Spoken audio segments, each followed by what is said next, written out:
Assalamualaikum warahmatullahi wabarakatuh. Perkenalkan, nama saya Adelia Putri dengan NIM 250050001. Baiklah, di sini saya akan menjelaskan PPT yang telah saya buat, yaitu tentang artikel pendidikan berkualitas. Baiklah, di sini saya akan menjelaskan tentang latar belakangnya terlebih dahulu. Yang pendidikan merupakan faktor yang penting dalam meningkatkan kualitas sumber daya manusia. Meskipun akses pendidikan di Indonesia pada saat ini semakin luas melalui berbagai program pemerintah, namun kualitas pendidikan ini masih sangat menjadi tantangan. Hal ini terlihat dari rendahnya kemampuan literasi masyarakat, numerasi, dan sains peserta didik dibandingkan di negara lain. Bagaimana mewujudkan pendidikan yang berkualitas, inklusif, dan merata bagi seluruh masyarakat guna mendukung tercapainya SDGs. Pendidikan yang berkualitas, inklusif, dan merata dapat diwujudkan melalui peningkatan akses pendidikan bagi seluruh masyarakat tanpa diskriminasi, peningkatan kompetensi guru, penyediaan sarana dan prasarana, pemanfaatan teknologi dalam pembelajaran, serta kerjasama antara pemerintah, sekolah, keluarga, dan masyarakat. Upaya tersebut akan membantu memastikan setiap individu itu memperoleh kesempatan belajar yang setara sehingga mendukung tercapainya SDGs, yaitu pendidikan yang berkualitas dan pembangunan yang berkelanjutan. Tujuan penulisan dari artikel ini yaitu yang pertama, menjelaskan konsep pendidikan berkualitas sebagai salah satu utama dari SDGs, khususnya tujuan yang keempat yaitu quality education. Yang kedua, menganalisis pentingnya pendidikan berkualitas dalam meningkatkan sumber daya manusia dan mendukung pembangunan berkelanjutan. Yang ketiga, yaitu mengidentifikasi berbagai tantangan yang dihadapi dalam mewujudkan pendidikan berkualitas ini, seperti kesenjangan akses pendidikan, rendahnya mutu pembelajaran, dan keterbatasan sarana dan prasarana. Yang keempat, yaitu mengkaji upaya dan strategi yang dapat dilakukan oleh pemerintah, lembaga pendidikan, dan masyarakat untuk meningkatkan kualitas pendidikan. Nah, selanjutnya kita akan lanjut kepada pembahasan. Pembahasan yang pertama yaitu pengertian dari pendidikan berkualitas. Secara sederhana, pendidikan berkualitas ini dapat dipahami sebagai proses belajar mengajar yang tidak menghasilkan output berupa nilai atau ijazah, melainkan benar-benar membentuk manusia yang cakap, berkarakter, dan berkontribusi bagi masyarakat.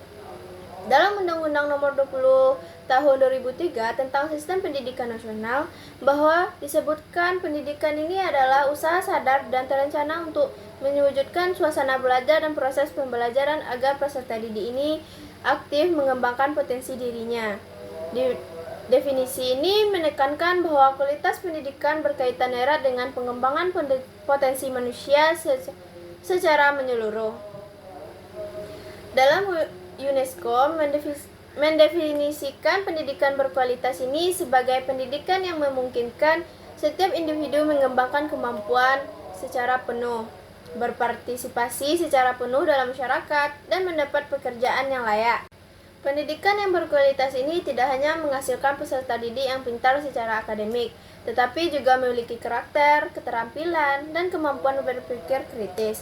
Pendidikan harus mampu mengembangkan seluruh potensi peserta didiknya agar siap menghadapi kehidupan di dunia kerja.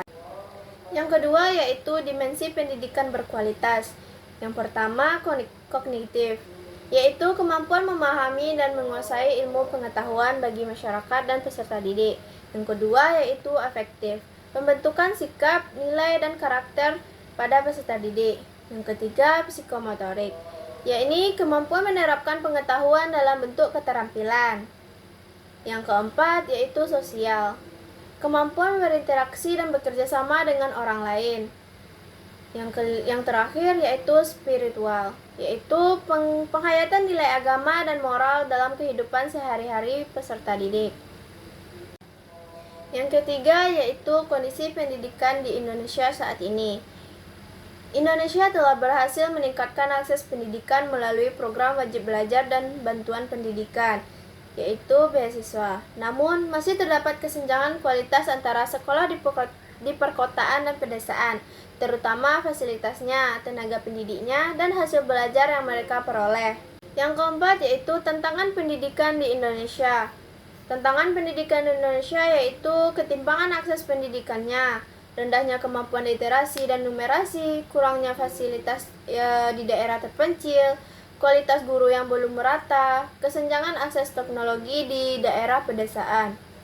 Lalu, dampak pandemi yang menyebabkan penurunan hasil belajar pada peserta didik, yang dimana pada saat pandemi tersebut peserta didik tidak dapat masuk sekolah dan tidak dapat berinteraksi di dalam kelas dengan guru. Jadi peserta didik ini dapat penurunan hasil belajarnya karena ia tidak bisa mendengarkan penjelasan apa yang dijelaskan oleh gurunya tersebut. Selanjutnya yaitu tantangan dan strategi untuk mewujudkan pendidikan yang berkualitas. Masalah utama yang dihadapi meliputi ketimpangan pembiayaan, birokrasi yang belum efektif, perbedaan kualitas antara daerah, dan ketidaksesuaian antara kompetensi lulusan dan kebutuhan dunia kerja pada saat ini. Lalu, apa upaya yang dapat dilakukan? Upaya yang dapat dilakukan yaitu meningkatkan kompetensi guru secara berkelanjutan, menerapkan pembelajaran yang berpusat pada peserta didiknya, memanfaatkan teknologi secara efektif, dan menguatkan pendidikan berkarakter. Selanjutnya yaitu memberikan perhatian khusus kepada daerah yang terpencil dan tertinggal. Selanjutnya yaitu pendidikan berkualitas dan SDGs. Pendidikan yang berkualitas ini adalah merupakan tujuan yang keempat dari SDGs. Pendidikan berperan penting dalam mengurangi kemiskinan, meningkatkan kesejahteraan, menciptakan kesetaraan, dan mendukung pembangunan berkelanjutan di masyarakat.